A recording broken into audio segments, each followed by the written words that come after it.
The bold and the beautiful spoilers reveal that Luna Nozawa is behind bars.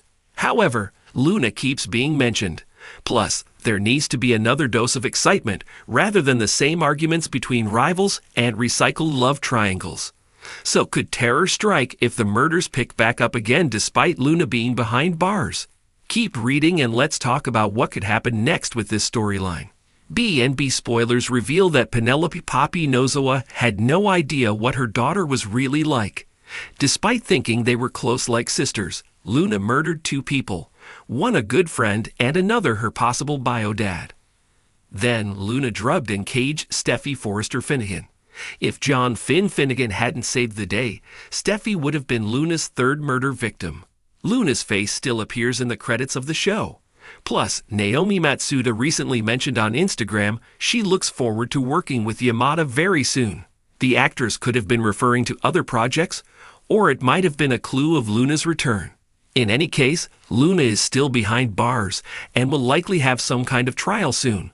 What if the murders continue despite Luna being behind bars though?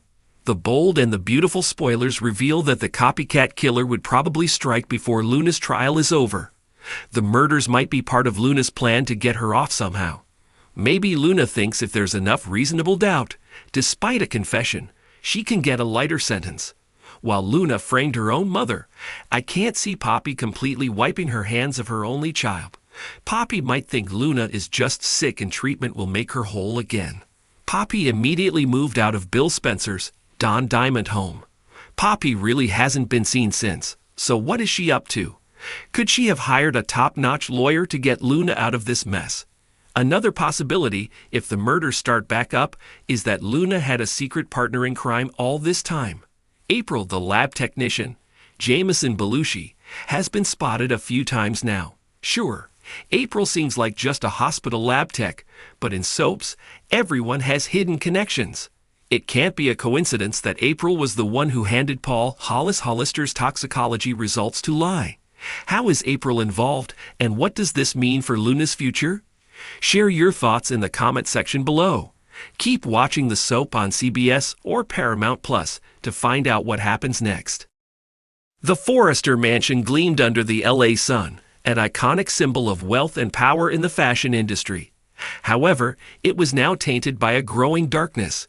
In the glamorous world of high fashion, where betrayals and drama unfolded daily, a new sinister chapter was beginning. No one expected murder to creep into their lives, least of all Luna Forrester. Luna had only recently arrived in Los Angeles.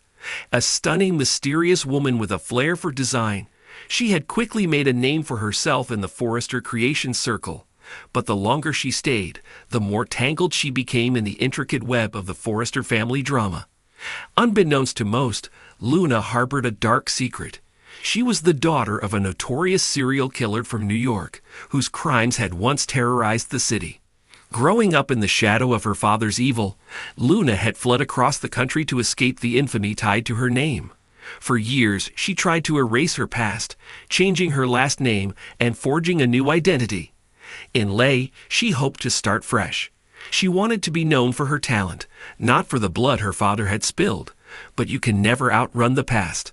One morning, just as Luna had started to believe her life might take a turn for the better, tragedy struck.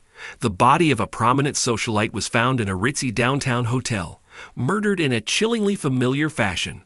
The wounds, the crime scene, everything mirrored the gruesome signature of her father's old killings. And this was no coincidence.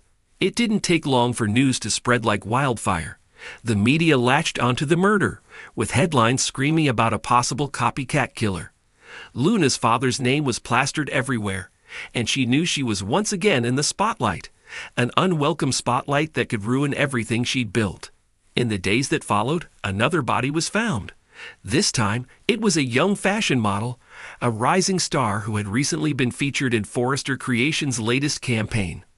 The connection between the Forrester family and the murders became undeniable, and the police were under pressure to find answers. Detective Rachel Mason, a seasoned investigator, had been assigned to the case. Known for her sharp instincts and relentless pursuit of justice, she quickly zeroed in on the fashion world, recognizing that someone in the Forrester inner circle might be behind the killings. But Mason had no idea how deep and twisted the connections would run. The copycat killer wasn't just mimicking Luna's father. They were sending a message. Luna became the prime suspect in the media's eyes, though no one at Forrester Creations believed she could be capable of such horrors. Ridge Forrester, always protective of his team, defended Luna fiercely, while Brooke and Steffi remained on high alert, unsure of who to trust. The murders brought a haunting tension into the Forrester family, who were no strangers to scandal, but murder was a new territory. Luna, meanwhile, was spiraling. Memories of her father's crimes flooded her mind. She remembered the night she'd overheard her father planning his next kill, how she'd snuck out of the house to warn the police, which ultimately led to his arrest. Her father had never forgiven her for that betrayal, and she lived in constant fear that someone from his past would find her and seek revenge. And now, it seemed, that fear had materialized. One evening, Luna found herself standing alone in the Forrester Creations design studio, going over sketches for the upcoming fashion line. She felt a presence behind her and spun around, but no one was there. Paranoia gnawed at her, and she began questioning everything and everyone around her. As the body count rose, Luna realized that whoever the copycat was, they knew far too much about her father's crimes. Details that had never been released to the public. This wasn't just some crazed fan of her father's work. It was personal. Desperate for answers, Luna decided to confront the ghosts of her past. She visited her father in prison, a place she hadn't set foot in since his trial. The meeting was tense, their connection severed by years of silence and betrayal. Her father, cold and calculating, offered her no comfort, only cryptic remarks that made Luna question her sanity. But there was something in his eyes, a gleam of satisfaction that unnerved her.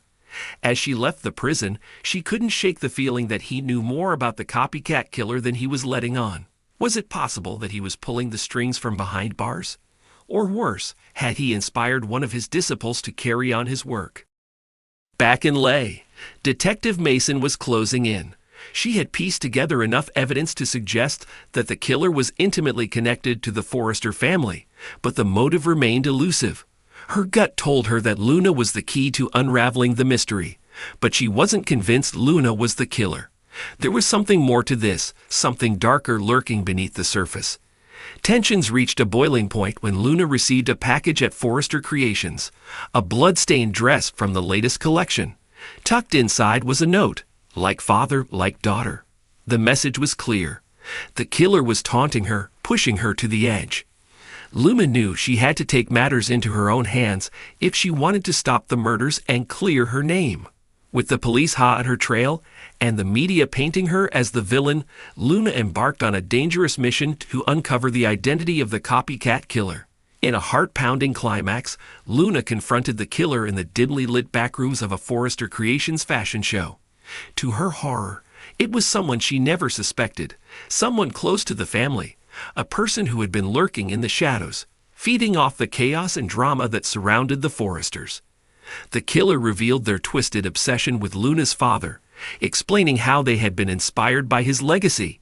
They saw Luna as the perfect embodiment of that darkness and wanted to drag her into the same abyss.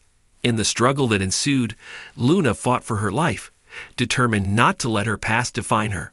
With a final, desperate move, she overpowered the killer, and the nightmare finally came to an end. As the police arrived and the killer was taken into custody, Luna stood amidst the flashing lights and chaos, knowing that her life would never be the same. The shadow of her father's legacy still loomed large, but she had faced it head-on and emerged stronger. The Forrester family, shaken by the ordeal, closed ranks, determined to protect one of their own. But in the world of the bold and the beautiful, the scars of such a traumatic chapter would linger for a long time.